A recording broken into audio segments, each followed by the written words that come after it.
안타깝게도 연기를 빠져나오지 못해 그대로 질식사행. 2008년 3월 한 달 동안 논두렁 태우기로 인한 사상자는 20여 명. 매년 이런 사고가 끊이지 않고 발생하고 있습니다. 또한 봄철에 산불이 집중되는 또 하나의 이유는 조상의 선영을 찾은 성묘객들이나 등산객들이 늘어나기 때문입니다. 담배 태우신다. 특히 사람들이 무심코 버린 담뱃불이나 넓어진 향초가 화근이 되는 경우가 많은데 문제는 사람들이 방심하고 있는 순간 귀신처럼 되살아난 불 때문에 속수무책으로 당하는 경우가 많다는 것. 조상님 묘 다 꺼졌다고 태워버렸는데. 생각했는데. 특히 산의 흙은 오랜 세월 동안 낙엽이나 각종 지피물이 퇴적된 유기물층인데 이런 유기물층이 고온의 불씨와 만나면 서서히 그리고 오랫동안 타는 것입니다. 그렇다면 산의 흙과 불씨가 만나면 얼마나 오랫동안 불씨가 남아있는지 실험해 보겠습니다. 우선 일반 흙과 유기물이 많은 산의 흙을 똑같은 양으로 준비하고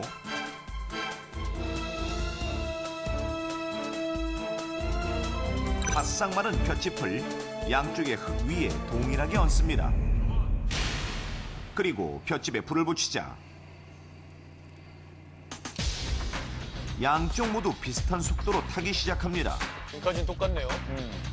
그런데 점점 시간이 흐르자 일반 흙 쪽의 불길이 먼저 수그러들고 오, 그러네.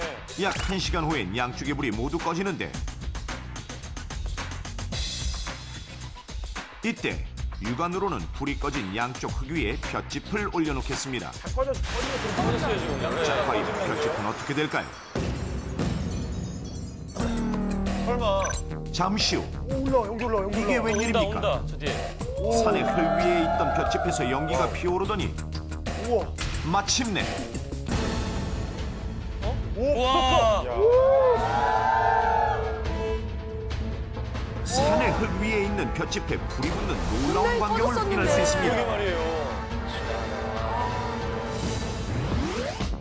이처럼 표면적으로는 불이 꺼진 것 같지만 땅속 깊은 곳에 있던 열기가 다시 되살아난 것.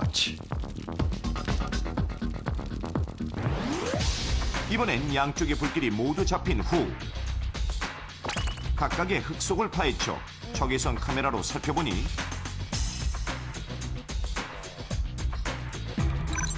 여전히 산의 흙 속에 열기가 남아있음을 알 수 있는데 이처럼 산의 흙 속에 남아있는 열기는 마른 낙엽이나 나무 등에 옮겨붙어 다시금 2차 산불로 이어지는 것입니다.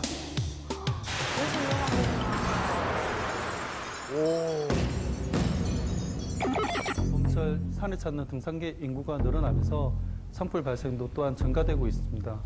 최근 4년간 산불로 인해서 사망자가 32명에 이르렀고 그 재산 피해가 315억 원에 이르고 있는데요.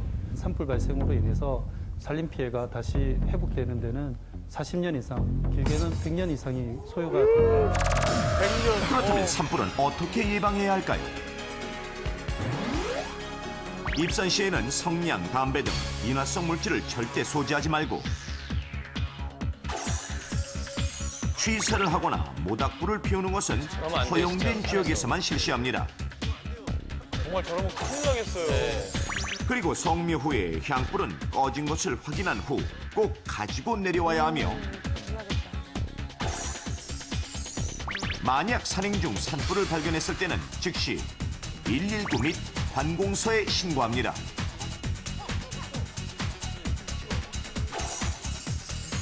또한 초기에 작은 산불을 진화했더라도 땅과 낙엽을 뒤집어 뒷불을 철저하게 제거하는 것이 올바른 산불 예방법.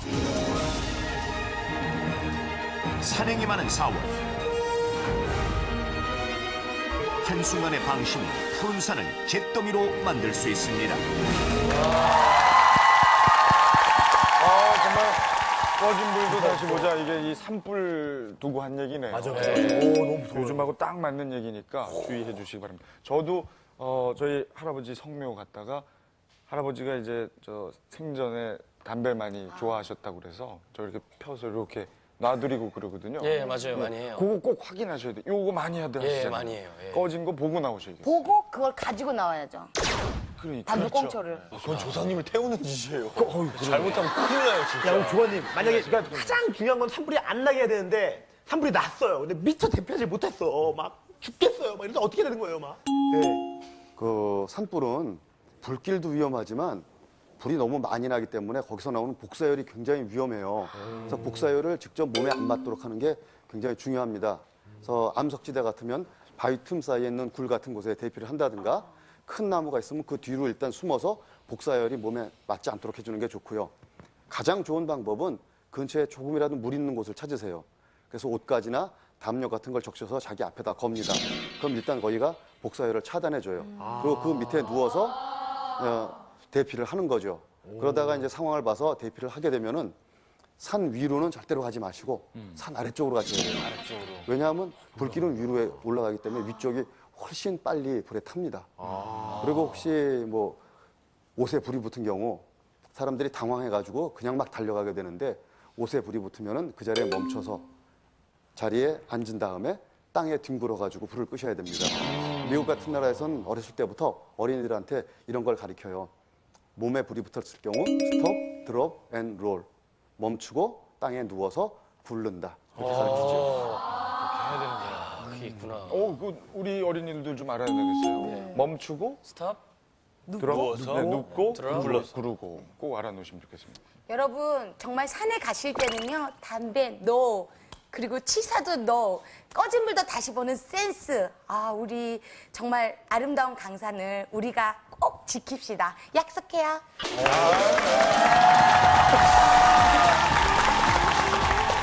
자, 오늘 저 신봉선 씨와 함께했던 여기 탈출 넘버 아주 즐거웠습니다. 네. 한 문제 또 맞히시고. 좋아, 이제 함께 하는 거야.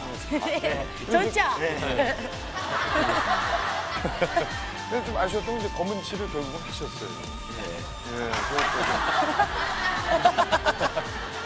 다음에 저희가 또 섭외하면 또 응해 주실 겁니다. 하려고 그랬는데 검은 칠 때문에 요즘 걱정. 네. 저 이미지에 타격이 그 좀 모습도 있을 거예요. 예뻤습니다. 아, 그랬습니까? 열심히 하는 모습. 앞으로 안전사고 조심하시고 네. 활발한 활동 기대하겠습니다. 자, 저희는 다음 주에도 월요일 밤 8시 55분에 찾아뵙겠습니다. 대한민국이 안전해지는 그날까지 위기 탈출 넘버 1!